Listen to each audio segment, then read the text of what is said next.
রান্নার ভিডিও করতে আইসা দেখলাম যে বাইরে কিছু দেখা যায়, কারণে হাতে মোবাইল নিয়ে বাইরে গেলাম একটু ভিডিও করার জন্য। তো আসসালামু আলাইকুম, নিশ্চয়ই আল্লাহর রহমতে সবাই ভালো আছেন, আলহামদুলিল্লাহ আমিও ভালো আছি।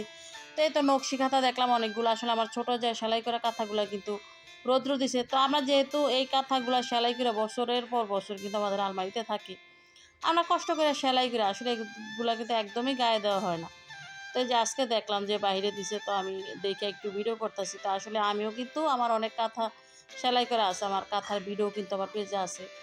তো একটা সময় কিন্তু সারাটাক্ষণ এই মানে কাঁথার পেছনে সময় দিতাম, সারাক্ষণ বইসা সেলাই করতাম, একটা শেষ হলে আরেকটা নিতাম নতুন করে, এক একটা এক এক ডিজাইনের করতাম, এক একটা এক এক কালারের কাপড় দিয়ে করতাম।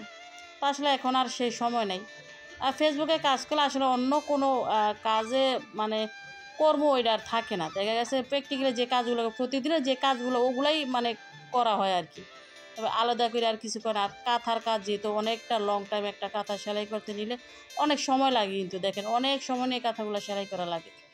এখন আর তেমনভাবে করি না, আর এখনও সেই ধৈর্য নেই।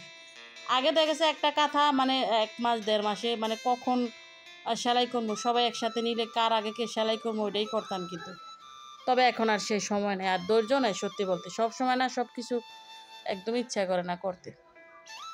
তো এটা আজকে আলুর ভর্তা ডাল রান্না করবো। আসলে মাঝে মাঝে একটু এগুলো করতে হয় আর কি, মাঝে মাঝে ইচ্ছা করে যে একটু অন্য কিছু খাই। তো আলু ভর্তা ডাল কিন্তু আমার ছেলেমেয়েদের খুব পছন্দ, তবে আমারই বিরক্ত লাগে আলু ভর্তা ডালের জন্য। তো সাথে কিন্তু আবার ডিম ভাজিও লাগে। তো প্রথমে কিন্তু আমি ডালটা বসাই দিয়েছিলাম, তো এই যে ডালটা বাগার দিয়ে নিলাম। আর আলু ভর্তা ডাল মনে হয় আমার অনেকেই পছন্দ করে। তো ডালটা প্রথমে আর ডালের মধ্যে কিন্তু আমি চালতা দিছিলাম, তবে চালতার এই ডাল খুবই ভালো লাগে কিন্তু। আর আলুটা কিন্তু আমি প্রথমেই সিদ্ধ করে নিয়েছিলাম। তো এখন এই যে আলুটা আসলে আপনি তেলে ভাইজা ভর্তাটা বানালে কিন্তু দেখা গেছে ছেলেমেয়েরা বেশি পছন্দ করে। তবে আমার কিন্তু কাঁচা পেঁয়াজের ভর্তাটাই খুব ভালো লাগে। কাঁচা পেঁয়াজের সাথে মরিচ ডইলে ভর্তা বানাইলে ওই ভর্তাটা আমি পছন্দ করি, তবে আমার ছেলেমেয়ের পছন্দ এটা। তো আসলে তেল দিলাম।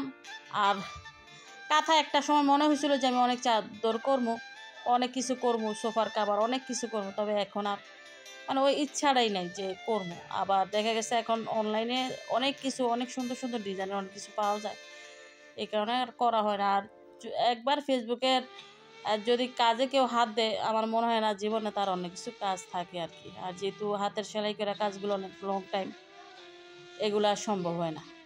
দেখা গেছে একটা কাঁথা সেলাই করতে ১.৫-২ মাস লাইগা যায়। আমার এমন কিছু কাঁথা আছে যে আমি মাঝে মাঝে আলমারিটা খুললে কাঁথাগুলোর দিকে তাকাইলে মনে হয় যে আসলে এগুলা কি আমি সেলাই করছি। মানে আমার কাছে মনে হয় যে আশ্চর্য লাগে যে এগুলা কি আমি সেলাই করছি। অনেকটা সময় শেষ করছি কাঁথার পেছনে। তো তখন ভালো লাগছে করছি, এখন আর ভালো লাগে না। তো ধন্যবাদ সবাইকে, ভালো থাকবেন সবাই, আল্লাহ হাফেজ।